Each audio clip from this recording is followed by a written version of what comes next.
بسم اللہ الرحمن الرحیم۔ تعدد ازواج کے متعلق ضروری تنبیہ۔ ایک مرد کے لیے متعدد بیویاں رکھنا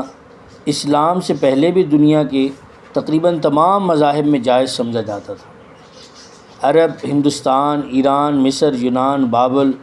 آسٹریا وغیرہ ممالک کی ہر قوم میں کثرت ازواج کی رسم جاری تھی، اور اس کی فطری ضرورتوں سے آج بھی کوئی انکار نہیں کر سکتا۔ دور حاضر میں یورپ نے اپنے متقدمین کے خلاف تعدد ازواج کو ناجائز کرنے کی کوشش کی، لیکن نب نہ سکی۔ بالآخر فطری قانون غالب آیا، اور اب اس کے رواج دینے کی کوشش یورپ میں کی جا رہی ہے۔ مسٹر ڈیون پورٹ، جو ایک مشہور عیسائی فاضل ہیں، تعدد ازواج کی حمایت میں انجیل کی بہت سی آیتیں نقل کرنے کے بعد لکھتا ہے کہ ان آیتوں سے پایا جاتا ہے کہ زیادہ شادیاں کرنا صرف پسندیدہ ہی نہیں بلکہ خاص خدا نے اس میں برکت رکھی۔ زیادہ شادیاں کرنا صرف گزشتہ دینوں میں بھی اور اس دین میں صرف پسندیدہ نہیں بلکہ خاص اللہ نے اس میں برکت رکھی۔ دیکھنے کے قابل یہ بات ہے کہ اسلام سے پہلے تعدد ازواج کی کوئی حد نہ تھی، یعنی کثرت سے جتنی مرضیاں لوگ شادی کرتے، ایک شخص کے نیچے ہزار عورتیں تک رہتی تھیں۔ عیسائیوں کے پادری برابر کثرت ازواج کے عادی تھے، اور 16ویں صدی عیسوی تک جرمنی میں اس کا عام رواج تھا۔ شاہ فلسطین اور اس کے جانشینوں نے بہت سی بیویاں رکھی۔ اسی طرح ویدک تعلیم غیر محدود اور ازواج کو جائز رکھتی تھی، اور اس سے 10 13 27 بیویوں کو ایک وقت جمع رکھنے کی اجازت دی جاتی ہے۔ اور غرض اسلام سے پہلے کثرت ازواج ایک غیر محدود صورت سے رائج تھی، یعنی ہزاروں بیویاں ایک آدمی ایک وقت میں رکھ سکتا تھا۔ جہاں تک مذہب و ممالک کی تاریخ سے معلوم ہوتا ہے، کسی مذہب اور کسی قانون نے اس پر کوئی حد نہیں لگائی۔ نہ یہود نے، نہ نصارہ نے، نہ ہندوؤں نے، نہ ہی کسی اور، نہ پارسیوں نے، کسی نے بھی اس پر حد نہیں لگائی۔ اسلام کے ابتدائی زمانہ میں یہ رسم اسی طرح بغیر تحدید جاری رہی، یعنی بعض صحابہ کے نکاح میں بھی 4 سے زائد عورتیں تھیں۔ حضرت خدیجہ رضی اللہ تعالی عنہا کے بعد حضور اقدس صلی اللہ علیہ وسلم کے عقد میں بھی خاص اسلامی ضرورتوں کی بنا پر 10 ازواج تک جمع ہو گئیں، جن کا ہم نے پیچھے ذکر کیا۔ پھر جب اس کثرت ازواج سے عورتوں کی حق تلفی ہونے لگی، لوگ اول تو حرص میں بہت سے نکاح کر لیتے تھے، مگر پھر ان کے حقوق ادا نہ کر سکتے۔ قرآن عزیز کا ابدی قانون، جو دنیا سے ظلم و جور کو مٹانے کے لیے ہی نازل ہوا ہے، اس نے فطری ضرورتوں کا لحاظ رکھتے ہوئے تعدد ازواج کو بالکل منع تو نہیں کیا، لیکن اس خرابی کی اصلاح اس انداز میں کر دی کہ ارشاد خداوندی نازل ہوا کہ اب صرف 4 عورتوں تک نکاح کر سکتے، اور وہ بھی اس شرط پر کہ تمام چاروں کے حقوق برابر ادا کر سکو۔ اگر اتنی ہمت نہ ہو تو پھر ایک سے زیادہ رکھنا یہ ظلم ہے۔ اس ارشاد کے بعد باجماع امت 4 سے زائد بیویوں کا نکاح میں جمع رکھنا حرام ہو گیا۔ جن صحابہ کے نکاح میں 4 سے زائد عورتیں تھیں، رسول اللہ صلی اللہ علیہ وسلم نے ان کو حکم فرمایا، انہوں نے 4 کو رکھ کر باقی کو طلاق دے دی۔ حدیث میں ہے کہ حضرت غیلان مسلمان ہوئے تو ان کے نکاح میں 10 عورتیں تھیں، رسول اللہ صلی اللہ علیہ وسلم نے ان کو حکم فرمایا کہ 4 رکھ لیں، باقیوں کو طلاق دے دیں۔ اسی طرح حضرت نوفل بن معاذ رضی اللہ عنہ اسلام لائے تو ان کے نکاح میں 5 عورتیں تھیں، آپ نے ایک کو طلاق دینے کا حکم فرمایا۔ حضور صلی اللہ علیہ وسلم کی ازواج مطہرات بھی اس عام قانون کی روح سے 4 سے زائد نہ رہنی چاہیے تھی، لیکن یہ بھی ظاہر ہے کہ امہات المؤمنین دوسری عورتوں کی طرح نہیں۔ خود قرآن عزیز نے ارشاد فرمایا، یا نساء النبی لستن کاحد من النساء، اے نبی کی عورتوں تم دوسری عورتوں جیسی نہیں ہو۔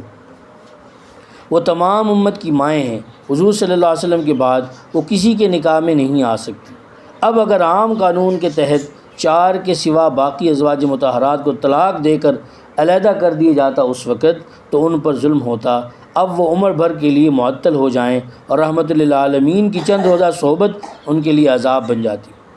تو ادھر تو فخر عالم صلی اللہ علیہ وسلم کی صحبت چھوٹتی، اور ادھر ان کے لیے اس کی بھی اجازت نہ ہوتی کہ وہ کسی اور سے جا کے نکاح کر لے۔ اسی لیے مناسب یہی سمجھا کہ ازواج مطہرات اس عام قانون کے ماتحت آئیں، اور خصوصاً وہ خواتین جن کا نکاح اس لیے عمل میں آیا کہ ان کے خاوند جہاد میں شہید ہو گئے تھے اور وہ بے سر و سامان رہ گئی تھی، آپ صلی اللہ علیہ وسلم نے ان کی دلداری کے لیے ان سے نکاح کر لیا۔ اب اگر ان کو طلاق دی جاتی تو ان پر کیا گزرتی؟ یہ اچھی دلداری ہوتی کہ وہ اب تمام عمر کے لیے نکاح سے محروم رہ جاتی۔ اس لیے بحکم خداوندی سے زائد بیویوں کو رکھنا ضروری حضور صلی اللہ علیہ وسلم کی خصوصیت ٹھہری،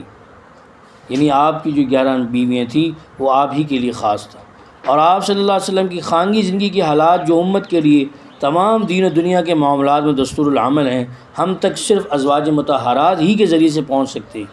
اور یہ ایک ایسا مقصد ہے کہ اس کے لیے تو 9 خواتین بھی کم ہیں۔ ان حالات پر نظر کرتے ہوئے کیا کوئی انسان کہہ سکتا ہے کہ یہ خصوصیت معاذ اللہ کسی نفسانی خواہش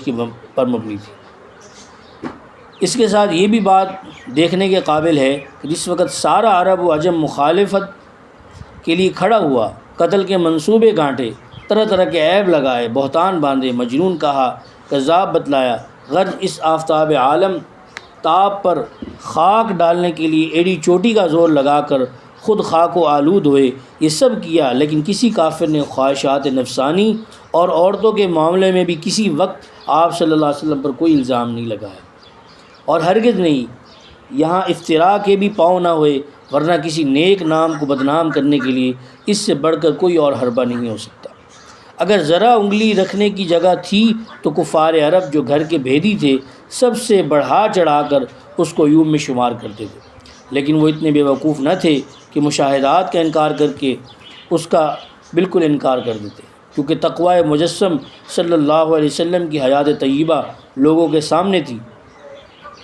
جس میں وہ دیکھ رہے تھے کہ آپ صلی اللہ علیہ وسلم کی زمانہ شباب کا بڑا حصہ تو محض تجرد اور خلوت گزینی میں گزرا۔ پھر جب عمر شریف 25 سال میں پہنچی تو حضرت خدیجہ کی طرف سے نکاح کی درخواست ہوئی، جو بیوہ اور صاحب اولاد ہونے کے ساتھ اس وقت 40 سال کی عمر میں بڑھاپے کا زمانہ گزار رہی تھی، اور آپ صلی اللہ علیہ وسلم سے پہلے 2 شوہروں کے نکاح میں بھی رہ چکی تھی، اور 2 لڑکوں اور 3 لڑکیوں کی ماں تھی۔ بارگاہ نبوت میں اس کی درخواست رد نہ کی گئی، اور پھر اکثر عمر اسی ایک نگاہ پر آپ نے گزار دی، اور وہ بھی اس طرح کہ اس کو چھوڑ کر ہرا کے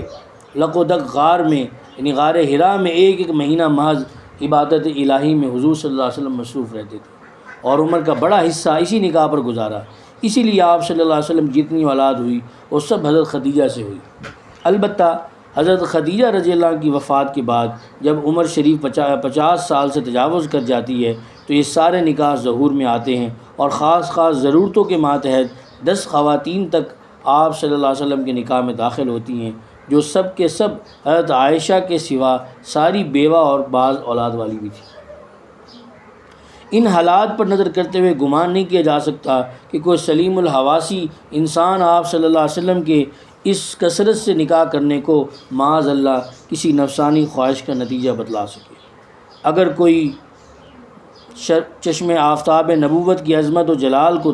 بھی نہ دیکھ سکے، اور آپ کے اخلاق و اعمال، تقوی، طہارت و زہد و ریاضت اور مقدس زندگی کے تمام گرد و پیش کے حالات سے بھی آنکھ چرا لے، تو خود ان متعدد نکاحوں کے واقعات و حالات ہی اس کو یہ کہنے پر مجبور کریں گے کہ تعدد ازواج یقیناً کوئی نفسانی خواہش پر مبنی نہ تھا، ورنہ ساری عمر ایک سن رسیدہ عورت کے ساتھ گزار دینا، 55 سال کو اس کام کے لیے تجویز کرنا کسی انسان کی عقل تسلیم نہیں کرتی،